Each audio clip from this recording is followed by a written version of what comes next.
In this video, I'll be going over engine management for the Mosquito. I'm going to put the game in pause here. Alright, so the first and the main engine controls are these four levers, the throttles, which are the black ones, and these white ones, the RPM levers. There are two throttle levers and two RPM levers for the left and right engines. So the throttle levers control how much air and gas goes in the engine. So the more you push the throttle forward, the more power there will be in the engine and the faster you'll go. When you move your throttles, it's going to affect these two gauges here, the boost gauges, and the boost gauges show how much pressure is inside the engine. The RPM levers control the speed of the engine. When you move the RPM levers faster, the speed of the engine increases, and the RPM levers control these gauges here, the RPM gauge. So you want to use these levers in conjunction. When you decrease the boost, you want to decrease the RPM too. When you increase the RPM, you want to increase the boost. So you're probably wondering, what should I have the boost and RPM just for cruising around? So when you're just flying around, I'd recommend having the boost at around 7 and the RPM at around 2700. Now you can bring it more than that, but only for limited amounts of time. For example, the manual says you can bring the RPM up to about 2800 and the boost up to about 9, but only do that for 1 hour at a time.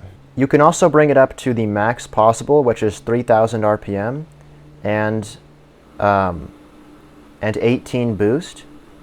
And that's fine too, but the manual says only for 5 minutes at a time because that puts a lot of wear on the engine. So that's only for emergencies or for combat. Okay, so now I'll be going over the air filter switch. So this switch here on the right is an air filter. If you put it down, it turns it on. That is only for when you're taxiing or taking off on dirt runways. Otherwise, you can just leave it off. Keep in mind, I'm not sure if it is even modeled in DCS, so I wouldn't worry about it. Next are the radiator flap controls. So these two switches here with the blue labels, when you push them down, it opens the radiator flaps, which will cool down the engine. And when you put them up, it will close the radiator flaps, which will heat up the engine. The general rule of thumb is that when you're flying around, you should have them closed so you have less drag. And when you're on the ground, taking off, landing, you open them up to cool the engine down. So if you're wondering what these affect these temperature gauges here, the oil temperature and the radiator temperature. The manual says you don't want the oil temperature to go above 90, and you don't want the radiator temperature to go above 110 or 120 degrees. So you can see both of them are fine now, so I would just leave these closed. But when I'm flying, if I noticed one of these to get too hot, like the radiator temperature is pretty close, let's say I got to like 120, then I'd probably open these to let it cool down a little bit. Alright, so now I'll go over the feathering buttons. So you'll notice these two, propeller feathering for the left engine and right engine. So basically, let's say your engine cuts out and stops spinning, and you're only running on one engine. Well, the problem is that the engine that's not working, the propeller blades are going to make a lot of drag. So let's say my left engine cuts out. What I can do is I can click the left feathering button, and it will change the angle of the propeller blades to be in line with the air so I can have a lot less drag. So if your engine cuts out, you want to try restarting it first, but if it's not going to restart, then you definitely want to hit the feathering button so you don't have as much drag when you're flying. So now behind the throttles here, there's this big silver lever. This is the fuel mixture switch. So if you push it down, it's on rich, and if it's up, it goes to weak. So you mostly want to have it down in DCS, because when it's in rich, it will be more powerful and consistent. Basically, the weak setting is, let's say you're doing a really long flight and you need to save as much fuel as possible. You can flip this lever up to weak, and the engine will use less fuel, but you only want to do that on low powers. So the manual says if you want to save your fuel and put it on weak, then the max your boost should be is 7, and the max the RPM should be 2700. If you're going to run it any higher than that, then you want to put it on rich. Alright, so the next thing to talk about is this switch right here. It's kind of hard to see because it's behind a cover. It's called the Supercharger Gear speed. So in the engine, there's something called the supercharger, which increases the pressure in the engine. This is a good thing because it makes it where your engine can run good at high altitudes where the air is really thin. So the Supercharger has two settings, a low setting and a high setting.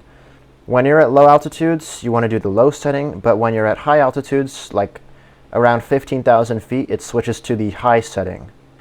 So this switch has two positions, down and up. So if it's up, that means it's in automatic mode. And what that means is once you get to around 15,000 feet, it's going to switch the engines and the superchargers into high setting. And then the bottom position is called mod.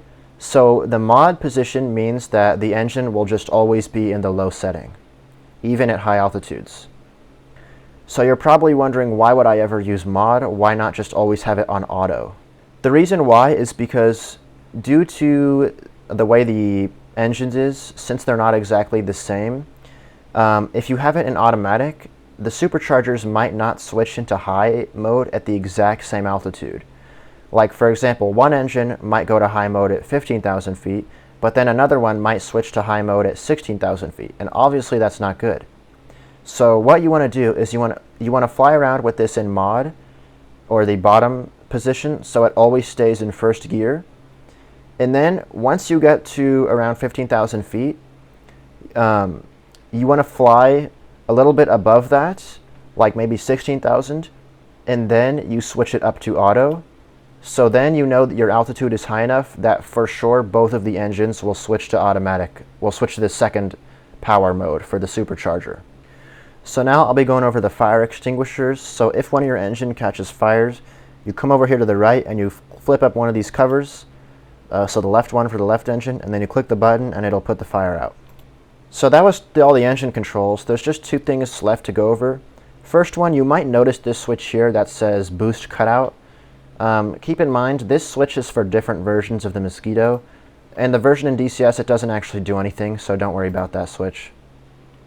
The second thing is that the throttles have these levers here. So in the real Mosquito, once you get to about here, you would have to pull the levers with your fingers to bring the throttles more forward. Now, in the DCS Mosquito, what you can do is you can go to your special settings menu, which is in the main menu of DCS, and you can set it to where you don't have to click the levers. It'll just let you push the throttles all the way through. And that's how I have mine set. So you see when I get my throttles up there, it automatically pushes them for me. But if you don't want to do that, then you need to bind a button to click. The bindings are called throttle handle trigger press. So you bind that to something on your stick, and when I click that, you can see it's pulling the levers now. So those were all the engine controls in the Mosquito. Thanks for checking out this video, and I'll see you later.